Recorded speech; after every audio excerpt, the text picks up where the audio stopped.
Ok, vamos lá? Eu sou o Júnior Américo e esse é o Dois Lados Podcast. E hoje eu tenho a grata satisfação de receber aqui em nossa bancada ela que é mestre em Geografia, educadora popular, defensora dos direitos humanos, licenciada em Pedagogia e Geografia, especialista em Educação do Campo e militante do MST.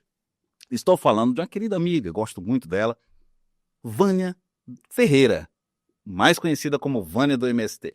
Seja muito bem-vinda, Vânia.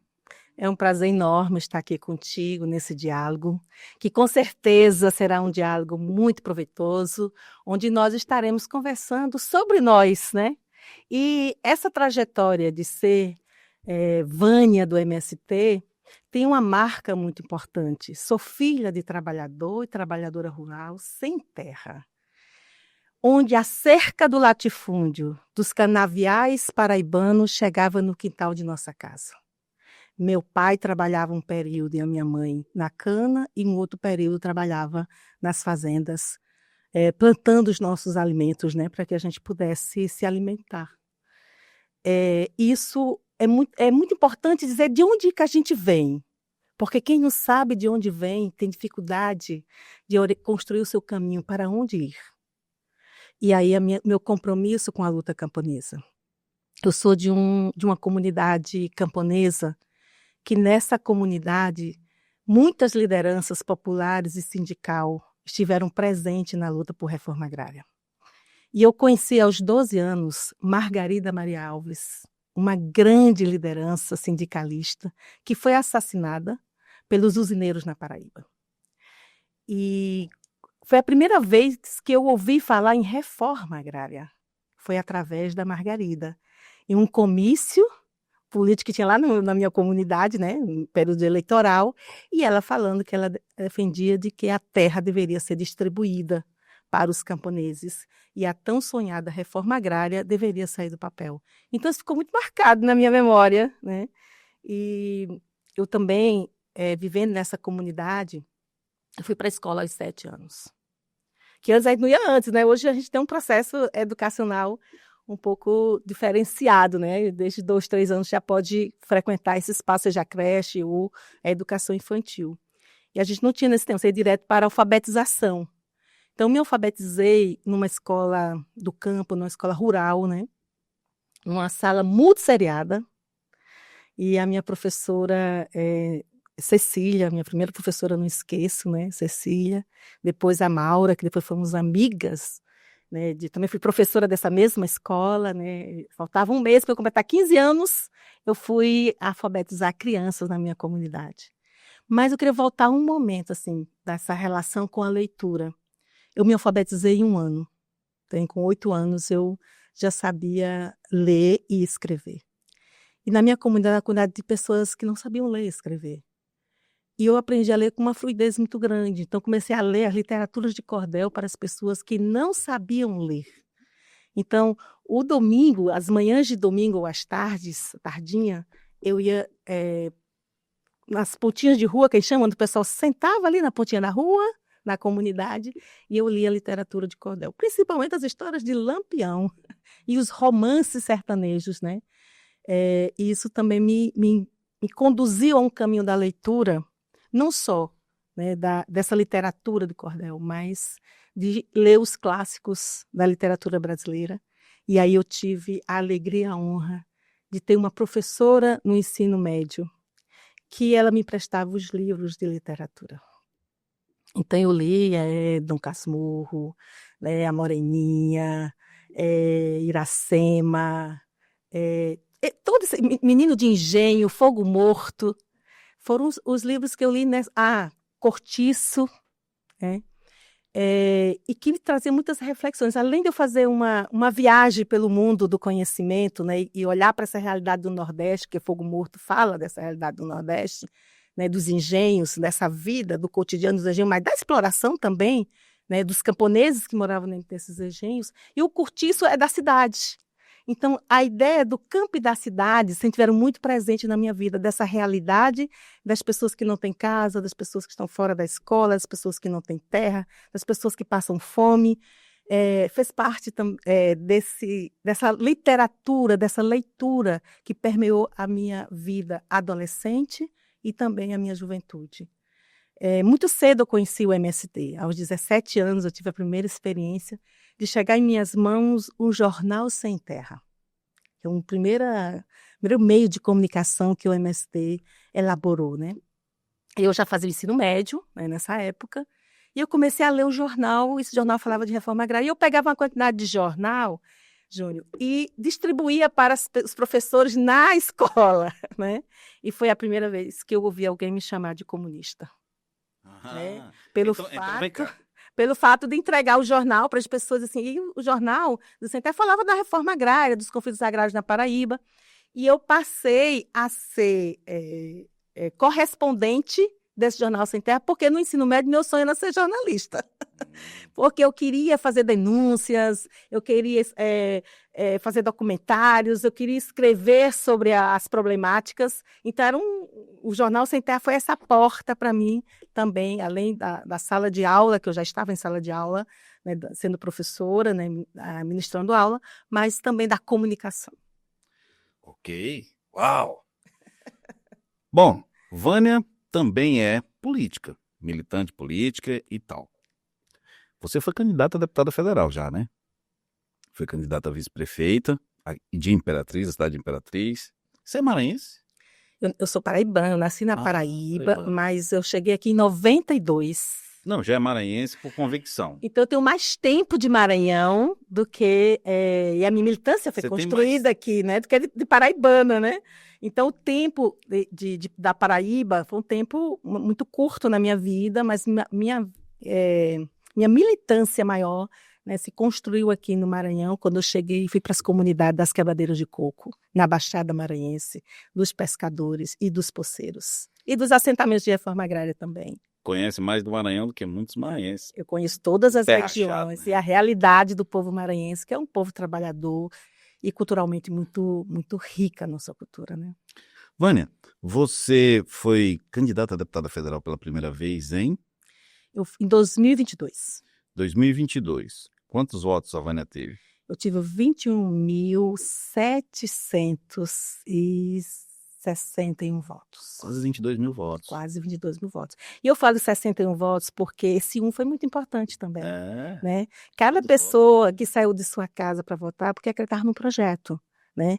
Confiava em uma representação coletiva dos movimentos sociais, dos movimentos populares, da classe trabalhadora. Você foi candidata pelo PT a primeira vez? Pelo Partido dos Trabalhadores. Eu sou filiada ao PT desde meus 18 anos. Que eu tenho essa relação com o partido. Já porque nessa comunidade onde eu nasci, a vida política e da luta sempre foi muito presente. Júnior, contar um momento assim dessa luta, do porquê estar também nessa luta e porquê que eu defendo a luta das mulheres, né? Quando eu tinha 14 anos, teve uma greve das mulheres canavieiras na Paraíba, lá na minha comunidade, que trancou a BR, tem a estrada, e eu vi as mulheres com seus corpos e com um facão na frente que é o facão, o seu instrumento de trabalho, não é na questão da violência, né? Instrumento de trabalho. E ela lá na frente, eu fiquei, por que essas mulheres estão aí na frente? Achei tudo muito estranho.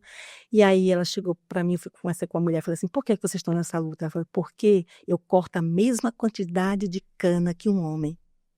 E eu ganho a metade do que ele ganha, menos do que ele. Porque dizem que o nosso trabalho é menor do que o deles, que o metro, que é pelo metro, né? A metragem. Então, assim, eles dizem que a nossa metragem é menor, mas é a mesma quantidade, é um metro igual, e diz que está mal feito o nosso trabalho, né? E que não tem o mesmo valor que o trabalho do homem. E foi aí que eu disse, não, vocês estão corretas, vocês têm que ganhar. Se é 1 metro de cana cortada, tem que receber pelo metro de cana cortada, independente se você é mulher ou se você é homem. É o seu trabalho que tem que ser valorizado, é a sua força de trabalho, né? Você conhece muito a fundo, e sabe o que eu acho interessante? Vendo aqui, conversando com você agora, é que tem paixão no que você faz. Muita paixão. Você fala com muito, sabe, com muita emoção. Mas tem um outro lado que diz que criminaliza o MST. Sim. Eu tenho uma pergunta para você. O MST é agronegócio? Não. O MST é um movimento social que foi, sua fundação é em 1984, mas a sua gênese está na luta dos poceiros no Brasil inteiro. Ou seja, quando os poceiros estavam organizados e a Comissão Pastoral da Terra, CPT, né, ligada à Igreja Católica, pela CNBB, né, articulada pelos bispos e padres progressistas, da Teologia da Libertação, e da minha comunidade, a gente tinha uma relação com os padres, né, eles que celebravam, né, na nossa comunidade, e isso se reproduzia no Brasil inteiro, né, muitos padres progressistas, freiras, né, missionários, né, pessoas que estavam ali para ajudar os trabalhadores e as trabalhadoras, a população, a comunidade, a buscar as políticas públicas de educação, né, educação popular, de saúde, né?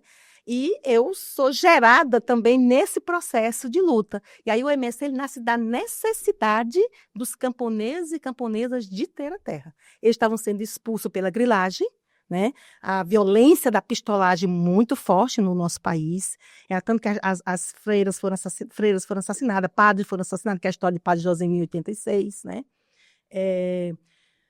E a UDR, União Democrática Ruralista, que era a organização dos fazendeiros, né, estavam com ação extremamente violenta, né, com os trabalhadores poceiros, né, na luta pela terra.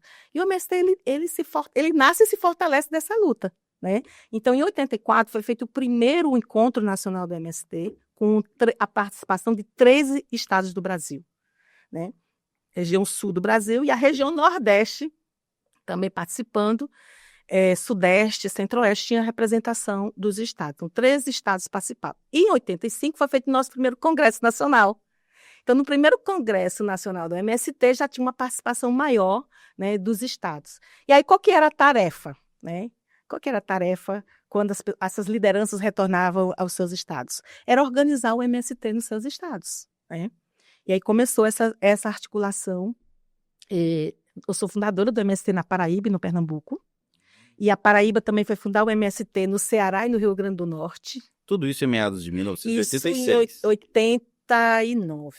89, as ocupações, a estruturação. Já na redemocratização. Já na redemocratização. Mas o MST ele nasce ainda dentro desse processo da redemocratização, né? Mas ainda de muita violência no campo. Né? Tanto que é no período, né, que o Sarney, né, o MST está se formado, né, seu embrião, né, é a criança ainda, hoje tem 41 anos, né, o MST vai completar 42 agora em janeiro, 22 de janeiro, e nós, inclusive, estaremos na Bahia, no grande encontro nacional, né, celebrando os nossos 42 anos de MST. Já está adulto, né? Já saiu da fase criança, adolescente, né, jovem, já está na fase adulta, né, de todo um amadurecimento. Né? É tanto que o MST ele não é só uma referência na luta pela terra. Né? O MST hoje é uma referência na produção de alimentos saudáveis. Nós somos o maior produtor de arroz orgânico da América Latina, não é do Brasil, da América Latina. Né? E isso tem a ver também com o cooperativismo. Né? Nós temos uma referência muito forte com o cooperativismo. Né? O MST tem trabalhado com a agroecologia, nós estamos agora, inclusive, estamos conversando bastante aqui no Maranhão sobre o processo da transição agroecológica, que é produzir alimentos sem o uso do veneno. Nós estamos também trabalhando com a questão das tecnologias. Teremos nos próximos, eu creio que até o próximo ano nós já teremos mais avançado esse projeto, que é da montadora, né, numa parceria com a China, né? E aí está o prefeito de Açailândia também envolvido nesse projeto, porque tem que ter as parcerias no município e também no estado, né? Já conversamos também com o governo do estado, que é uma montadora, né, em Açailândia, de uma coletadeira de arroz. Porque o Maranhão já foi o maior produtor de arroz. Hoje o Maranhão compra arroz de fora. Então, é a hora de retomar nesse processo para a agricultura familiar. Porque o agronegócio é para exportação, e está dentro do modelo agroexportador. O que é o agroexportador? É soja em grande quantidade, né? Hectares e mais hectares, hectares e mais hectares, né? Produzindo a soja para exportação. A cana é a mesma coisa, laranja é a mesma coisa, tudo que se produz é para fora. Fica uma parcela muito pequena, né, para o consumo interno. Vânia, mas aí tem um ponto. Vamos lá. Eu te fiz uma pergunta muito objetiva. é agronegócio? E você respondeu objetivamente que não. Não. E você está dizendo agora para mim o seguinte, que o agronegócio é para exportação. E eu li, você acaba de dizer, que o MST é o maior produtor de arroz orgânico da América Latina. Quando se diz isso, subentende-se, me corrija se eu estiver errado, que ela também trabalha com exportação de arroz orgânico. Se ela trabalha com a produção e exportação de arroz orgânico, logo é? Não. Não, são duas coisas diferentes. Certo. Agronegócio e a produção da agricultura familiar é outra. Nós trabalhamos com a chama agricultura camponesa e familiar.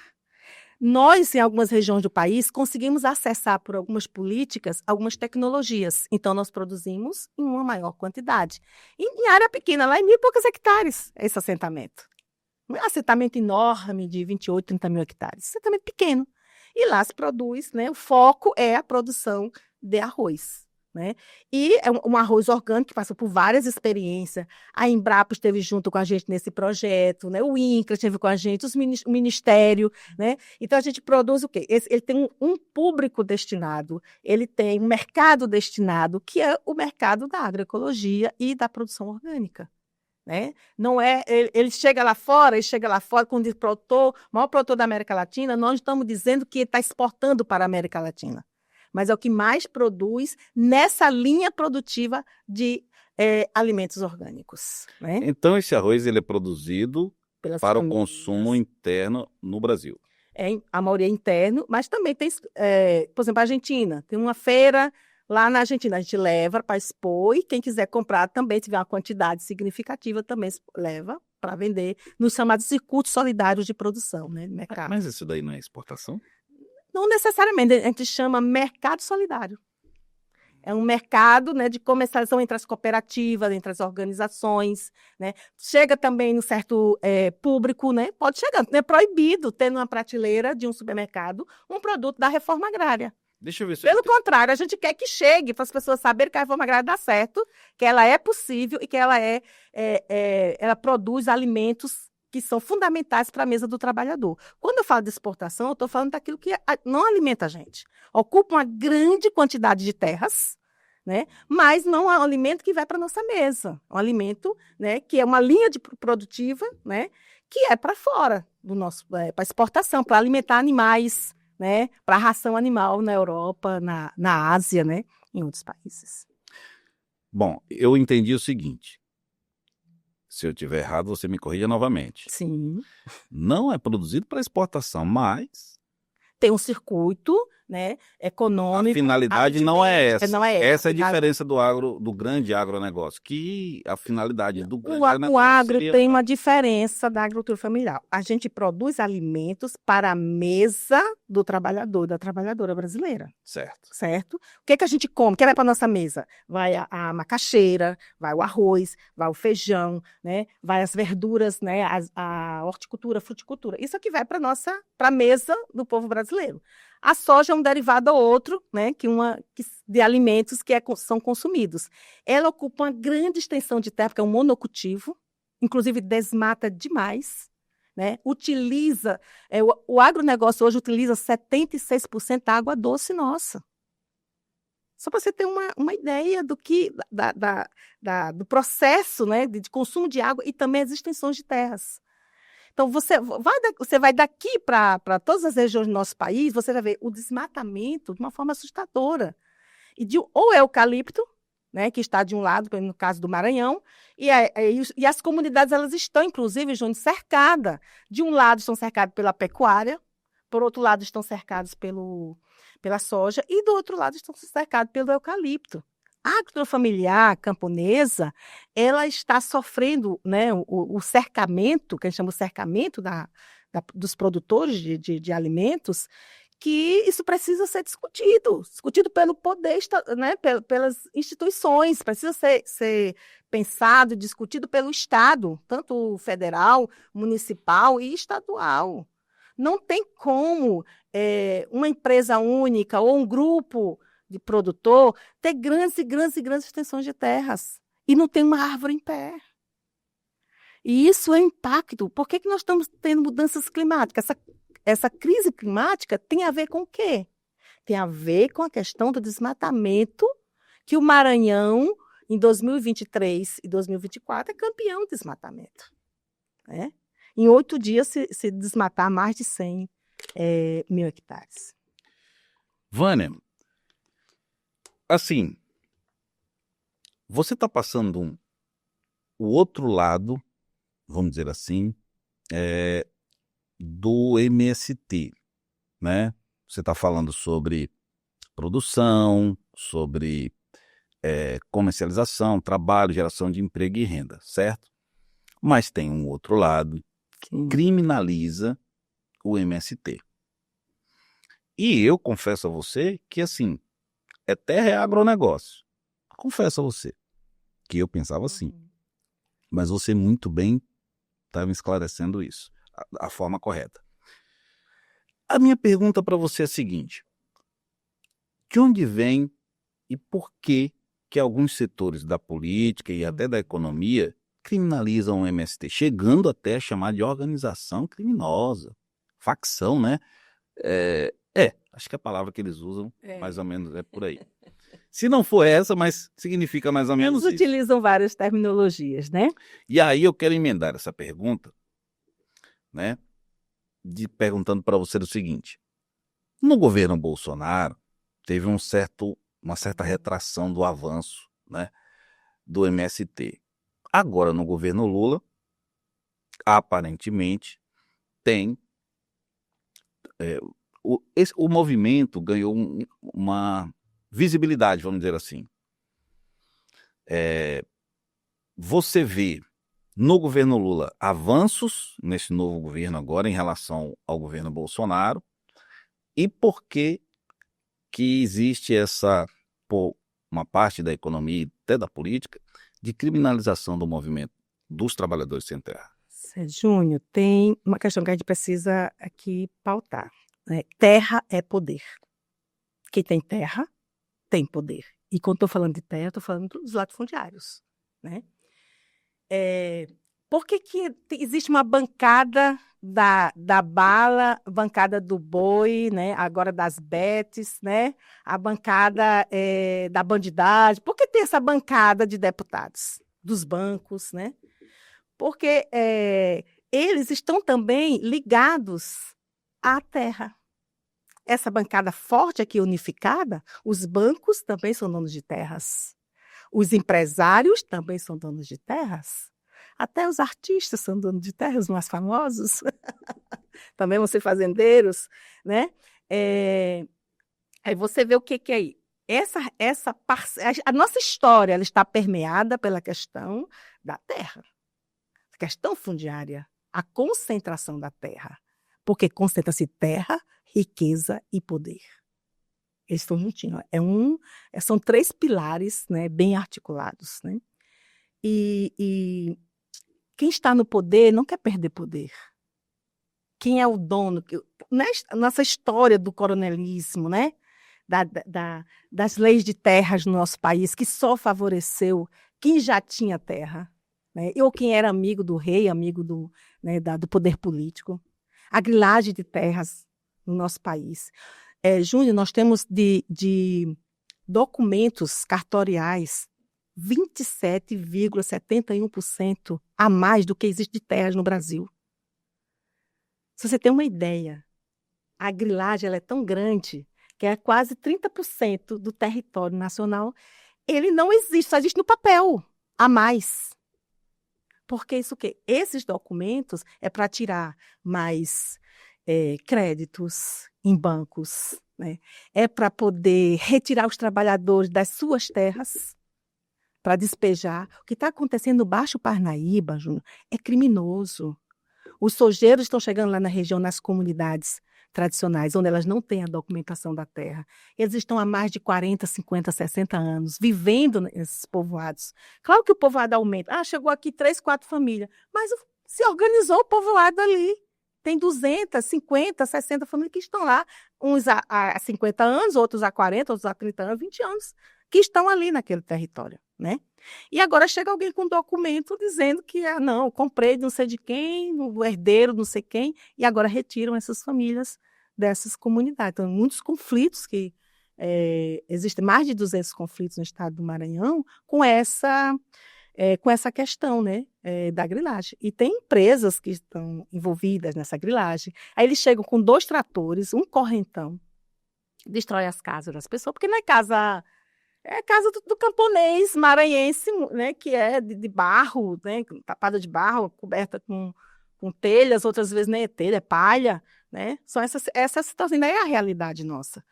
E derruba a casa, destrói as roças, né?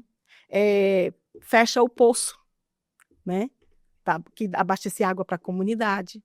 Outra situação que nós estamos vivendo é a pulverização aérea de veneno.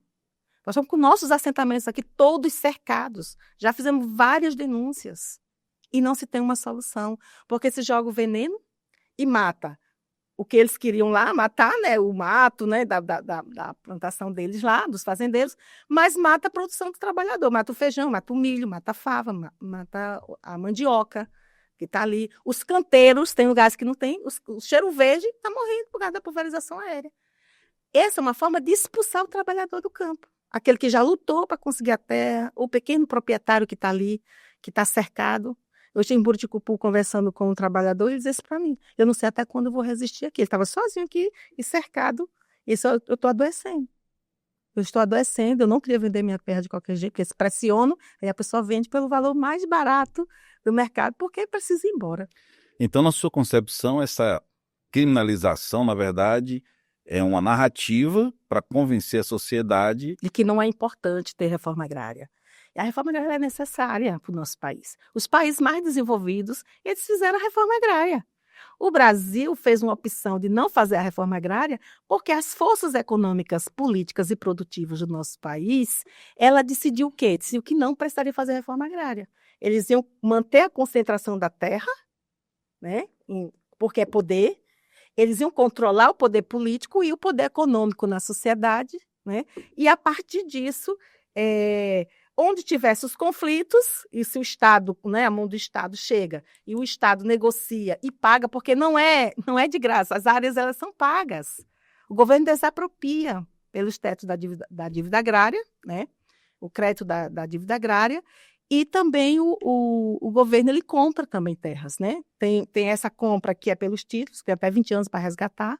Tem agora a questão, né, se você deve aos bancos, o governo está chamando para negociar, né, em terras, porque aí ele não precisa desembolsar, e aí essas dívidas eles acabam não pagando mesmo. O pequeno ele fica muito desesperado, quando ele pega um crédito, ele quer pagar. Porque o nome dele fica sujo, ele só tem o nome dele. Como meu pai dizia, a gente pode perder tudo na vida, mas a gente não pode perder a moral, né? E entendendo a moral, meu pai falava, era exatamente essa questão de você ter credibilidade, ter crédito na praça, né? Então, o camponês, o pobre, ele tem muito medo da dívida. Quem é rico não tem medo de dívida. É milhões. Enquanto a gente tira um crédito de 10 mil reais, 20 mil reais, o agronegócio é milhões, é bilhões, né, de recursos que chegam até eles, né? E aí eles sabem fazer o calote da melhor forma possível, né? Eles têm as suas benesses, né, ali, nas suas negociatas, né? Então, a gente sabe, nós sabemos, né, como tudo isso funciona. E criminalizar o MST é uma forma de dizer, não, a gente ganha mais poder aqui, porque quando a gente está em luta, os movimentos estão em luta, a gente questiona esse poder, né? A gente questiona a concentração da terra e a violência no campo. Então, se você retira um movimento social da envergadura do Movimento Sem Terra, que é um dos maiores movimentos camponeses da América Latina, né? E que tem esse reconhecimento internacional de um movimento que não só luta pela terra, a gente luta pela educação, a educação popular, a educação de qualidade, né? Para que as escolas do campo não sejam fechadas. Nós temos hoje vários jovens fazendo medicina, porque foi uma luta que nós fizemos do Pronera, e nós conseguimos agora 80 jovens estar estudando em Pernambuco, fazendo curso de medicina com a Universidade Federal de Pernambuco, pelo Programa Nacional de Educação para as Áreas de Reforma Agrária. Eu fui formada pelo Pronera como pedagoga, né? Que foi a primeira experiência no Brasil de educação do campo. formação de professores. Hoje nós temos historiadores, né, geógrafo, assistente social, enfermeiras, né? Nós temos curso de enfermagem no Paraná, turmas de direito, né, pelo Pronero, em parceria com as universidades, institutos federais também, agronomia. Estamos agora com curso de jornalismo e mestrado também em jornalismo no Maranhão, né, com a Universidade Federal. Estamos agora finalizando o projeto, né, e a aprovação também da psicologia, porque nós entendemos que a educação, né, a escola tem que ter os educadores, tem que ter assistência social e tem que ter psicólogos, né, para atender essa demanda, né, da nossa criança, juventude e da família, da comunidade também. Porque a escola, ela não é só a escola, né? Ela está ali a construção no território, mas a relação da escola com a comunidade é muito forte. Então, precisamos desses profissionais nesses espaços. Então, nós estamos com o curso agora de pedagogia. Estamos também com a UEMA, finalizando o projeto do curso de agronomia. Tudo pelo Pronera. Estamos colocando os projetos. Os que foram aprovados já vai iniciando. Pronera significa o quê? Programa Nacional de Educação para as Áreas de Reforma Agrária. Então, a parceria do MEC, INCRA, aí o Pronera dentro do INCRA, e o Movimento Social e a universidade.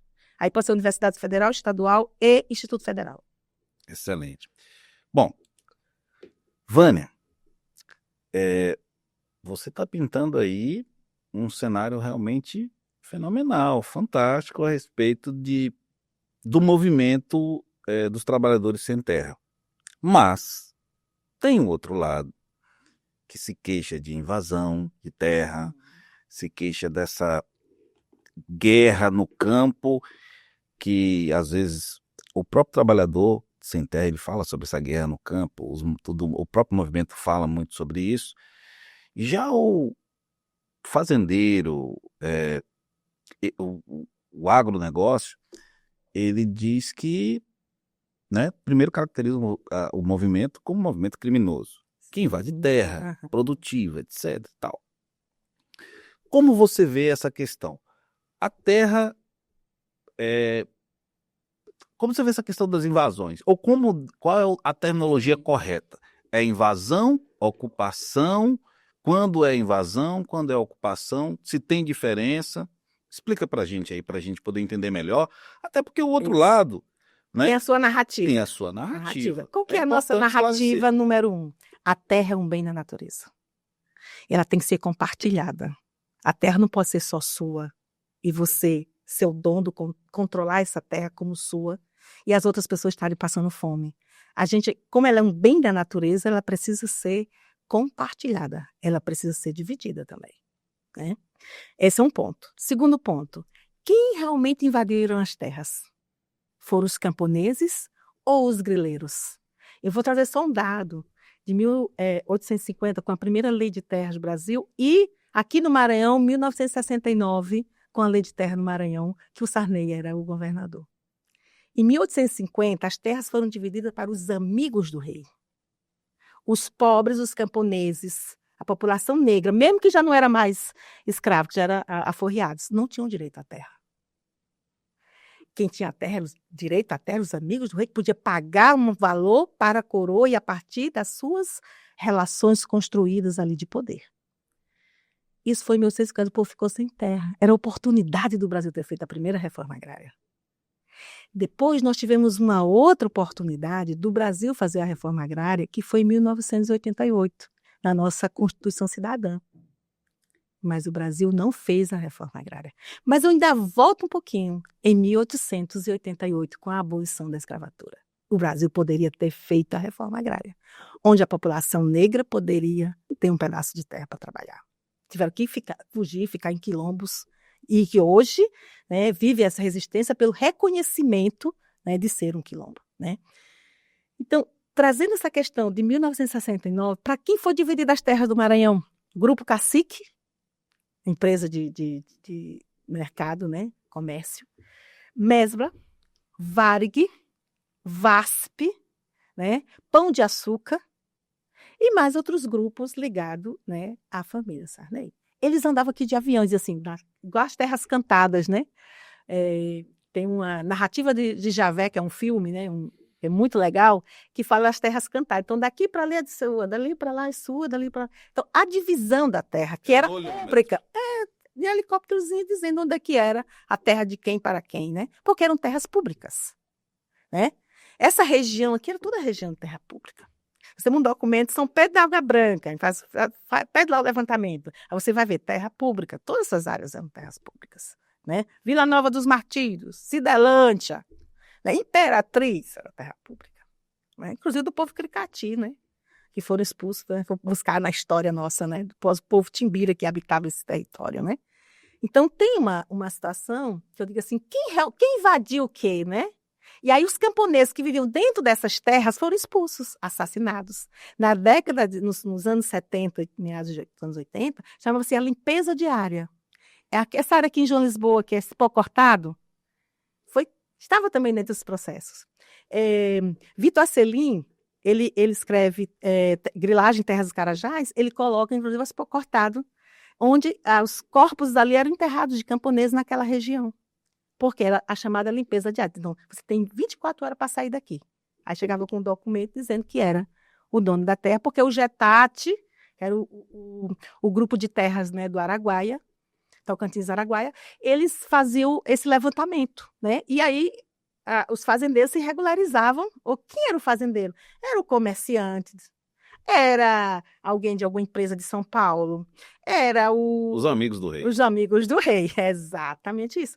Então, quando a luta pela terra, que ela não é de agora, né? Quando diz assim, quando eu fui para a universidade fazer o meu curso, o professor de história deu a primeira aula inaugural, ele dizia assim, a luta pela terra é a mãe de todas as outras lutas.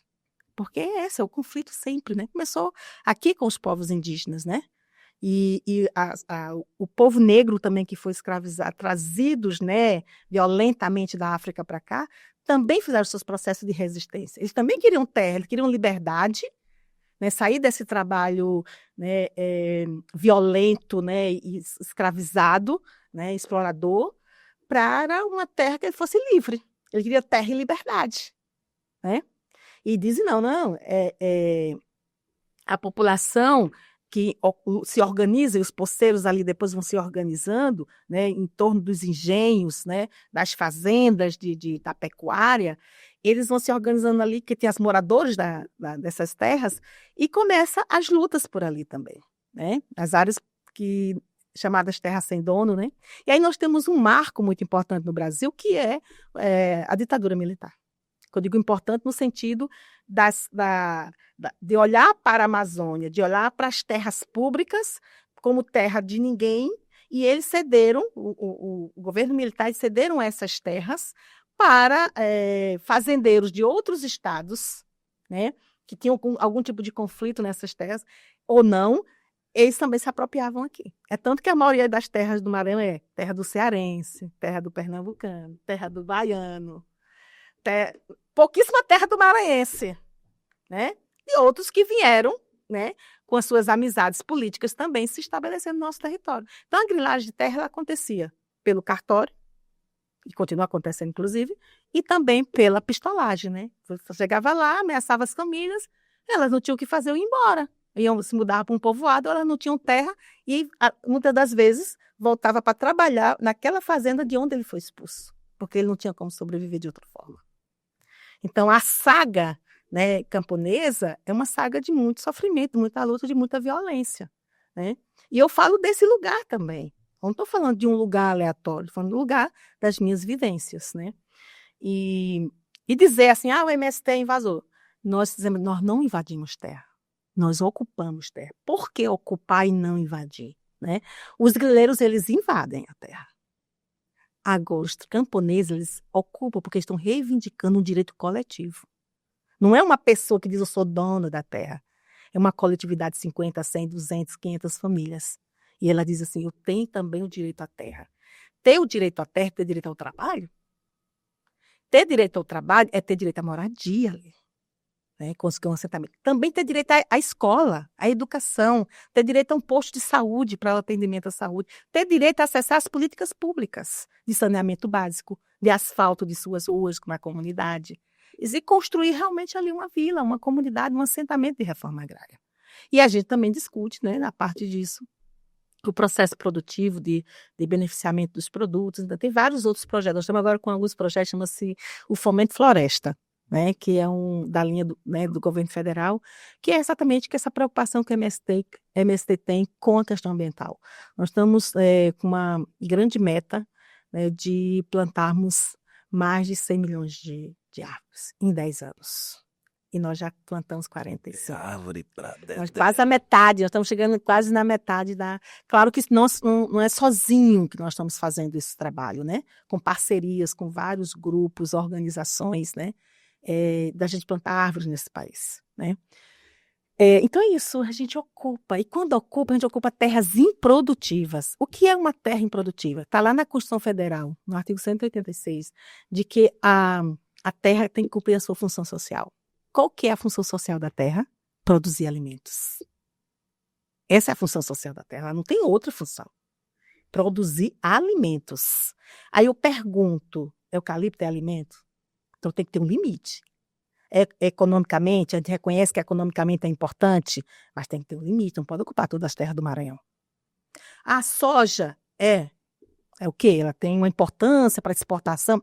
Mas não pode ocupar as terras do Maranhão inteira e expulsar os camponeses que estão produzindo alimentos, os pequenos camponeses. Então tem que ter um projeto equilibrado, né? Eu não estou dizendo aqui que tem que eliminar o agronegócio, né? Mas eu estou dizendo que tudo tem que ser regulado, não pode desmatar. Não pode ficar jogando veneno para matar as pessoas e as plantações, para envenenar a água, para matar os animais, para expulsar o camponês para que essa terra seja uma terra sem gente. O campo é bonito, é diverso culturalmente e economicamente, né, e a produção é diversa pelo fato de que há os pequenos agricultores ali. Na medida que tiver só monocultivo, vai ser o deserto. Um campo sem gente é um campo sem produção.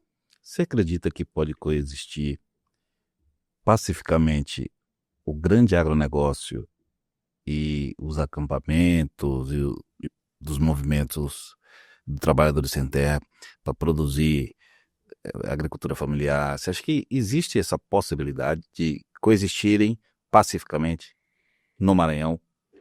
Eu acredito que... Não estou falando nem no Brasil, no Maranhão. Eu acredito, Júnior, que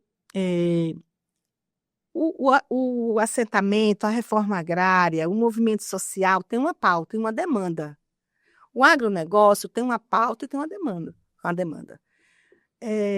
Muitas questões são contraditórias, né, conflitivas e antagônicas. Elas não se encontram, né?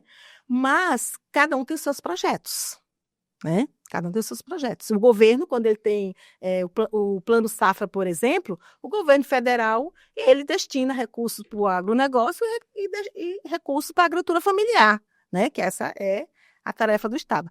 Eu, como movimento social, né, eu sou defensora da agricultura familiar. Eu sou defensora da reforma agrária.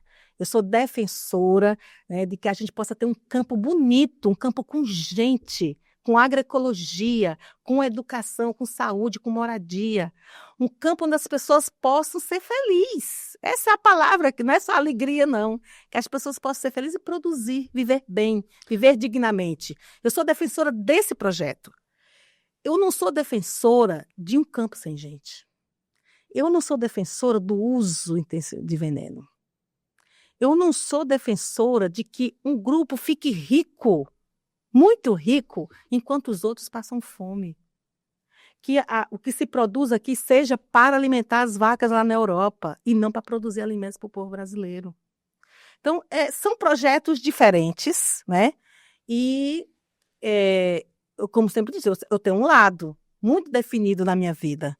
E esse lado é de defender a classe trabalhadora, de defender os camponeses e camponesas, né? Além da pauta da educação, da pauta antirracista, anti-homofóbica, né? De defender que as mulheres possam Nós vamos chegar lá. ser vivas, né? Nós vamos chegar lá. E contra todas as formas de violência, né, que a gente tem no nosso país, né, estabelecida. Tá, para a gente encerrar o assunto do MST, partir para uma outra pauta, uma outra fala, eu ainda estou com uma dúvida. Bom, você, pela sua resposta, você não sabe se existe essa possibilidade de uma convivência pacífica, porque são interesses diferentes, e aí você se coloca no lado de defender corretamente. Você tem uma fala linda, um projeto assim extremamente louvável e admirável. Sua fala está me convencendo nesse sentido, mas a dúvida que fica é a seguinte: se não dá para conviver pacificamente, qual seria a solução então para conviver? Porque assim, porque é o seguinte, você fala em ocupação, mas o agro fala em invasão. Sim. Aí coloca na mídia queimando tratores, quebrando as casas, né? Enfim, é isso que aparece na mídia, não é julgamento meu, nem eu que estou falando, Sim, tá? tô lhe ouvindo. Tô aqui meio fazendo papel do advogado do diabo, tá? Mas é Parte. tem um lado que mostra isso na TV. Eu queria entender a sua visão, estando do outro lado, sobre essa questão. Porque, da forma que você falou, realmente é ocupação. Realmente é importante demais que possa ter, porque eu não consigo imaginar, por exemplo, uma pessoa analfabeta de pai e mãe, que nasceu e se criou na roça, entendeu? Vindo para a cidade fazer o quê? Só que ela não tem condições de trabalhar se ela não tem terra, se ela só sabe mexer com terra. E ela não tem, então é importantíssimo, é fundamental ter. Até porque essa pequena agricultura familiar, realmente, eu conheço várias, é que realmente põe a comida na mesa do brasileiro. Isso é verdade. 75%. É verdade. Agora, qual é a sua... Eu posso chamar de narrativa? Pode. Qual é a sua narrativa a respeito, contrapondo o outro lado da narrativa que diz que é invasão, que toca fogo em tratores, em maquinários, etc. e tal? Qual é a sua narrativa? Melhor, qual é a narrativa do movimento dos trabalhadores? Do movimento. Então, assim, o que acontece? Num conflito, né, seja pela terra, seja qualquer conflito relacionado, né, à luta por direitos ou reivindicar aquilo que lhe foi negado, né, ou por uma política pública, existe duas narrativas, né, e dois pontos de vista, né? O agronegócio ele está amparado pela legislação também, né, pela questão da produção, né, e tudo. Mas também, sem terra, também estão amparados pela Constituição Federal, quando diz que a terra tem que cumprir a sua função social. Se você tem um pedaço de terra, ela tem que cumprir essa função. O que é cumprir essa função? Ela tem que produzir, seja alimentos, e o alimentos compreende também a pecuária, né? Uma área, por exemplo, que ela está... né, tem a criação de gado, a criação de ovelha, né, se tem cana, o que é que tem ali de produção? O INCRA não desapropria. É nesse caso que tem compras, às vezes, em uma área que o fazendeiro quer até se desfazer, né, mas o índice da área, né, deu como produtiva, por exemplo, mas o fazendeiro quer se desfazer. O que é que acontece? Não pode ser pela via da desapropriação, porque ele tem normativas. Né? O fazendeiro ele não perde quando uma terra é desapropriada. Pelo contrário, porque os valores que vão ali é preço de mercado. Não é como diz, a preço de banana, né? A preço de mercado. O INCRA avalia o valor menor de terra na região, valor maior, ele chega a um patamar, né, um certo valor, e também a qualidade da terra, o tipo de terra. Né? Se é arenosa, se é argilosa, arena argilosa. Então, ele tem toda uma classificação, né, que os técnicos do INCRA, muito preparados para isso, que fazem as vistorias para ver se a terra é produtiva ou é improdutiva. Né? E aí não se perde nada. Se você não está produzindo, você está ali, de uma certa forma, né, impedindo que outros produzam. Né? Então, a pergunta que eu faço, é mais justo uma única pessoa ter uma terra ali parada, sem produzir, ou você ter 200 pessoas trabalhando, 200 famílias trabalhando e produzindo alimentos? É menos gente brigando por um emprego na cidade que nem tem. É menos gente na marginalidade. é menos pessoas ali mendigando nas ruas. Você não vai ver um assentado mendigando nas ruas. Ele vai trazer o produto dele para vender. Porque ele está lá, ele tem a casa, no assentamento, e ele tem o seu posto de trabalho, ele tem a sua unidade produtiva, né? Muitos em associações, cooperativas, né? Grupos de trabalho, outros individualmente no seu lote. Nós estamos agora numa grande discussão que é o acesso à tecnologia, Júnior, que é muito importante para a gente também, né? As pessoas estão no campo hoje, não é para estar com uma foice e um facão, não. Mas não pode ser qualquer máquina, não pode ser qualquer tecnologia. Tem que ser uma tecnologia adaptada à agricultura familiar. E é por isso que nós estamos com a fábrica a construção, né, de uma montadora no Rio Grande do Norte de tratores, pequenos tratores, que é para fornecer essa tecnologia, esses pequenos tratores, para a agricultura familiar do Nordeste e do Brasil inteiro, onde for, né, preciso. Outra na Bahia, né? No Ceará também outra, e a outra no Maranhão, que vai ser em Açailândia, que é da coletadeira de arroz. Junto, essas 4 montadoras, a princípio é uma montadora, depois a ideia, né, na implantação futura, ser realmente a fábrica onde vai ter toda a produção, toda a linha de produção, né? Junto a esse movimento, tem um mapa, né, onde nós temos várias articulações, né, em vários estados com a questão desse mercado, né, da venda dos nossos produtos. Porque não tem como a gente produzir e não ter para onde vender. A gente também faz essas articulações. Nosso leite, por exemplo, que é produzido pelas nossas cooperativas, ele tem uma indústria, né? Em Santa Catarina, nós temos uma grande indústria em Santa Catarina, que é do leite, que é não só do leite dos assentamentos, mas do leite também dos pequenos agricultores, que ali né, beneficiado e vai para as prateleiras dos supermercados. Vende para as cooperativas. Não, mas é do pequeno. A diferença do agro e a diferença dessa cooperativa, porque essa é para os pequenos.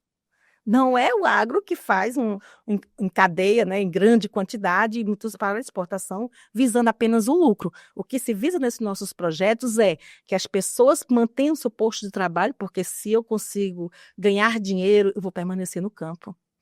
Eu vou continuar trabalhando no campo. Se eu não consigo sobreviver no campo, eu vou embora para a periferia. Meu filho, meu neto, né? O que pode acontecer com essa juventude que é expulsa do campo que vem para a cidade? Né? A cidade não está preparada para receber essas pessoas. Em algum momento da história tinha, né? Tinha mais espaço e tinha mais, às vezes, até emprego. Mas hoje nós não temos, é a marginalidade. É o narcotráfico. São as facções que estão tomando conta da nossa juventude.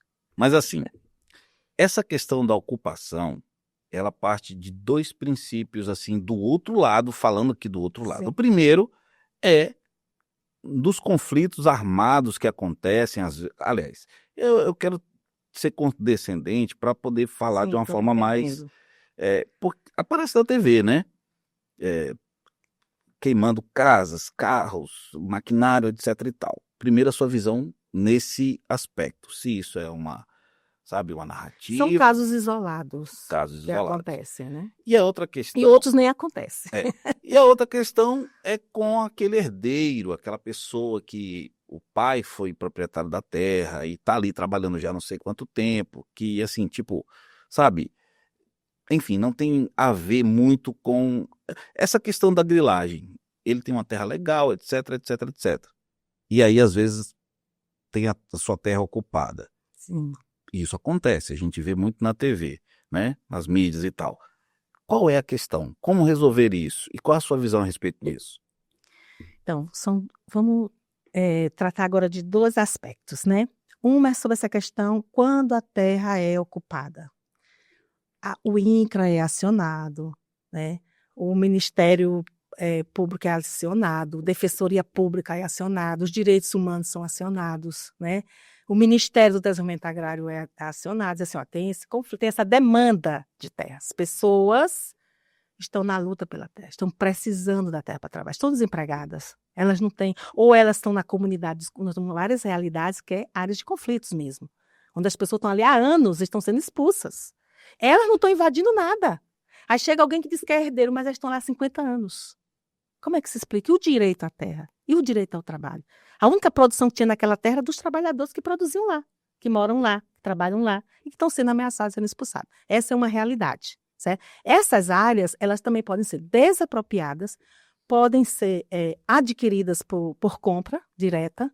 Elas podem também, se o fazendeiro tiver dívidas, né, a pessoa que está dizendo que é o herdeiro ou que é o dono, né, que apresenta com as documentações, também podem ser indenizadas.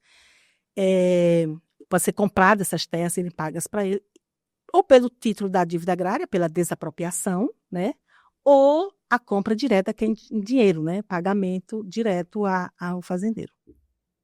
Eu até entendo, né, quando tem uma situação que assim, eu vi pela televisão, né, e a gente sabe hoje, né, o que tem de fake news aí, a comunicação hoje virou uma coisa muito complexa, né? Nem tudo que a gente vê que chega no seu WhatsApp é o que é a verdade, né, o que está realmente acontecendo. Existem alguns casos de algum tipo de violência, alguma provocação, né, muitas vezes foi um enfrentamento, a reação que teve aqui naquela área, que fez com que nenhum conflito ocorre sim muitas vezes, né, algumas das vezes, algum exagero, né, alguma situação mais delicada, né, ali, provocado pela violência, pelo conflito existente ali, né, e as pessoas buscam formas de se proteger, né. E a gente vê assim, que há uma divulgação, porque muita ideia também da criminalização do MST de correr em tudo quanto é rede social, né, para que o movimento seja visto como um criminoso, né, dessa luta. O que a gente faz a luta é por justiça social, pelo direito à terra. E a reforma agrária é uma política pública. Quando a gente luta por terra, está lutando por uma política pública, né? Claro que a narrativa da criminalização é muito presente. Não é à toa que o MST passa por várias CPMI, que o MST todas, né, chega lá no final e diz que não tem nada. O que o movimento fez foi alfabetizar tantas mil pessoas no Brasil. O que o MST fez foi produzir tantos de alimento com esse financiamento que chegaram nas comunidades, nos assentamentos. O que o MST fez, né, foi ter jovens estudando nos diversos cursos, né, e se formando como advogado, como professores, daí por diante. Então, assim, essa toda a estratégia, né, que foi construída pela direita, pela classe dominante, porque ainda tem o poder, mantém os interesses, né, e sabe que se o MST se fortalece, também é uma organização importante que vai colocar o debate da reforma agrária na sociedade. Como nós já fizemos várias vezes, com a nossa marcha nacional em 97, onde nós ocupamos Brasília com mais de 100 mil pessoas, né, que parou o Brasil, né, e aí Paulo Freire estava bem doente na época, na hora que passou no Jornal Nacional, que ele se levantou e disse assim, quando foi cantado, né, o hino, ele se levantou e depois a esposa dele falou, né, depois ele sentou e falou assim, agora estou feliz, porque os camponeses chegaram num lugar expressivo, né, da luta social e da luta política, da luta por direito, né. Então, essa criminalização do MST vai sempre acontecer, né. Só tem um jeito de acabar com o MST, é fazendo reforma agrária. Faça a reforma agrária que não terá mais MST. Não é só o MST, se não for MST, vai ser outros movimentos e outras lutas. Se faz reforma agrária, não tem necessidade de ter a luta pela terra, né. Então, essa é a única forma da gente acabar com os conflitos agrários no nosso país, né. Fora isso, vai ter sempre os conflitos, vai ter a criminalização, vai ter o exagero, porque cada grupo vai tentar se proteger de alguma forma, né.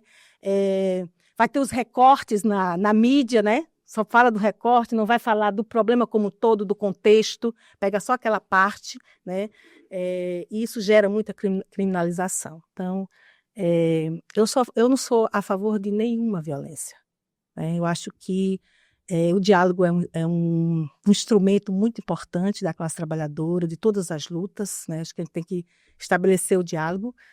Em todos os grupos têm seus interesses, né? Cada um querendo se proteger, os camponeses têm que se proteger na sua luta, o agronegócio vai se proteger também do seu jeito, né? Eles têm muitas vantagens, porque eles têm muito dinheiro, né? E os trabalhadores não têm dinheiro, só têm mesmo a sua vida, o seu trabalho e a sua disposição de fazer a luta. Então, a gente já está em vários momentos em desvantagem, mas qual que é a vantagem? Que ele é só um e os trabalhadores são os muitos. Eu me dou por satisfeito porque, assim, sabe o que eu entendo olhando para você, assim, olhando nos teus olhos e vendo, a gente estava falando agora há pouco nos bastidores, a diferença entre felicidade e alegria, né? Eu vejo você falar com muita alegria, com muita coragem, com muita vontade de que as coisas aconteçam, e aí eu percebo assim, que, na verdade, você tem alegria em falar daquilo que é positivo, daquilo que realmente acontece, por aquilo que você luta em relação ao MST, em relação à luta dos trabalhadores e das trabalhadoras. E você coloca no campo da exceção, os conflitos que acontecem, que às vezes realmente são mostrados, né? E eu estou inclinado a acreditar, a concordar com você. Porque, veja bem, o maior produtor de arroz da América Latina, 75% de tudo que é produzido de alimento que vai para a mesa do brasileiro é produzido pela agricultura familiar. Então, assim, é muita coisa comparado aos problemas nesse aspecto de conflitos, né, de quebra-quebra, etc. e tal. Então, realmente, não é uma regra. Esse problema de ataques, na verdade, é uma exceção. Bacana. Mas vamos mudar de assunto. Vamos falar de política. Pode ser? Pode. Pois é. Vânia, em 2022 você teve a sua primeira candidatura, teve 22 mil votos para deputada federal. Você teve o apoio do presidente Lula e acredito que terá novamente esse apoio. Você está vendo aqui no Maranhão uma ação do governo federal que possa te alavancar e servir como plataforma para o seu discurso de pré-campanha, para o seu discurso de campanha, para que você possa se eleger? Júnior, nós tomamos uma decisão no movimento, né, que é o MST como força política, né, nessa perspectiva também eleitoral. Porque nós sempre fizemos campanha, né, e campanha para aqueles que estão do nosso lado, do lado da classe trabalhadora, né? Porque existe projeto, aqueles que defendem a reforma agrária, a agroecologia, a educação do campo, né, que defendem os direitos dos trabalhadores e das trabalhadoras, seja no campo ou na cidade, que defende a luta das mulheres, da juventude, né? Então são pautas muito direcionadas, né, à luta social, à luta política. E que é isso que tem que ser lá no Congresso, porque eu vejo lá os deputados se matando com outras pautas que não acrescentam à classe trabalhadora em absolutamente nada, né? São as disputas dos egos, né? Nós fizemos, quando o Lula estava preso em Curitiba, né? Um acampamento que durou mais de 500 dias, né? Nesse acampamento. E nós, a partir dali, a gente fazia uma defesa, né, de que deveria ter o Brasil um outro caminho e que o Lula teria que ser o presidente, o próximo presidente do Brasil, porque a gente precisava, assim, ter um presidente com a sensibilidade que tem o Lula. Eu tive a oportunidade, né, de almoçar com o presidente, de estar com ele em alguns encontros, né? Lá em Minas Gerais, nós fomos almoçar no assentamento de reforma agrária, que ele fazia 20 anos que o povo lutava pela terra, mais de 20 anos, e conseguiu a desapropriação e a terra para os trabalhadores. Lá é o maior produtor de café ali da região, né? Café bom, café mineiro. E o Lula esteve lá no assentamento no acampamento para assentamento, né? Para dizer que a terra agora era dos trabalhadores, né? Depois de tanta luta, tantas ameaças, despejos. O pessoal foi lá despejado várias vezes e tudo mais. E o Lula tem uma sensibilidade humana, porque a história dele é a nossa história. A minha história e a história de Lula se cruzam, né? Do campo, da precariedade, das dificuldades financeiras, né? Da alimentação, né? Da escassez, né? Da nossa vida material no campo. E o nordestino é migrante, né? O nordestino que busca um lugar para poder viver, para poder sobreviver, e muitas vezes esse lugar que ele conquista através da luta, na luta pela reforma agrária, né? E o Lula tem sido, né, durante os seus 2 mandatos, agora o terceiro, e irá para um 4º mandato, 2026, né, com a força e a vontade do povo brasileiro, porque as pautas de Lula são as nossas pautas, né? É a educação, é o ProUni, é as cotas, né? É o FIES, é abrir espaços para pesquisa, para que as universidades, acabou no governo anterior, né? Bolsonaro acabou só de pesquisa, que a universidade não servia para nada, né? E o Lula retoma essa questão da pesquisa nas universidades, das bolsas dos programas de bolsas de pesquisa, né? A questão da saúde, nós estamos agora com vários projetos com a Fiocruz, né, com o Ministério da Saúde, que é os territórios do cuidado, né, que é o POP-SUS, né, trabalhar o fortalecimento do SUS, das políticas do SUS, né, Sistema Único de Saúde, que as pessoas conheçam os direitos que você tem de acessar essas políticas, como acessar. Então, é formação que está sendo realizada nos territórios, nessas comunidades, né. O Lula traz essa questão, né, de manter o Bolsa Família, né, de aumentar o valor, inclusive, do Bolsa Família, né. A questão do Minha Casa Minha Vida retoma com força, e aqui, Imperatriz veio aqui na nossa cidade entregar as casas do Plano da Serra, né. Essa questão do Bolsa Família, essa questão dos auxílios e etc e tal. Nós tivemos aqui a Mariana Carvalho, que é representante, entre aspas, né? Palavra minha, né? Não é dela, não. Dizendo que ela é representante da direita e tal. E agora eu vou colocar você como representante da esquerda, só para o contraponto, tá? Ela teve aqui e ela questionou. Ela disse claramente que não é contra os auxílios, né? Mas que acredita que cria um certo comodismo nas pessoas, tá? E assim, pela ótica dela, precisa se criar mecanismos para que isso não seja uma ferramenta de plataforma política.